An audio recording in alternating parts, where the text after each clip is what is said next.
Legislation passing in both the House and Senate tonight. Caitlin McCarthy joins us live after speaking with the dad of a transgender teen. Caitlin. Chris, supporters of this legislation say it could potentially protect kids from irreversible procedures. But this father of the transgender teen here in Cleveland I talked to tonight says this care has greatly helped his teen. Dave Clausen says his 15-year-old son Liam loves art, cooking, and mock trial at his high school.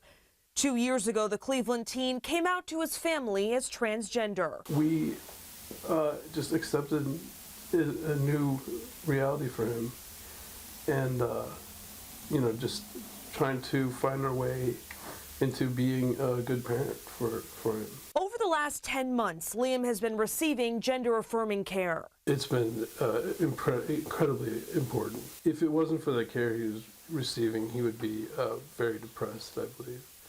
And it has really helped. Under House Bill 68, gender-affirming care for other transgender kids like Liam could be banned. The legislation blocks physicians from performing gender reassignment surgery on minors or prescribing cross-sex hormones to minors. It also prevents trans girls from participating in girls' and women's sports. Since Liam is already in the process, he would be grandfathered in according to this legislation.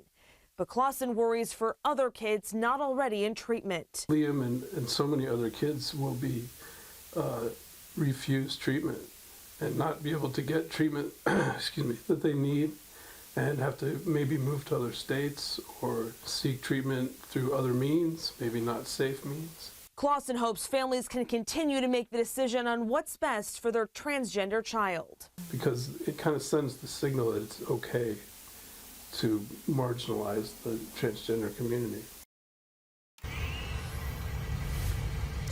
And I reached out to Governor DeWine's office tonight asking if he expects to sign this legislation. They tell me he'll release a statement once he reviews it.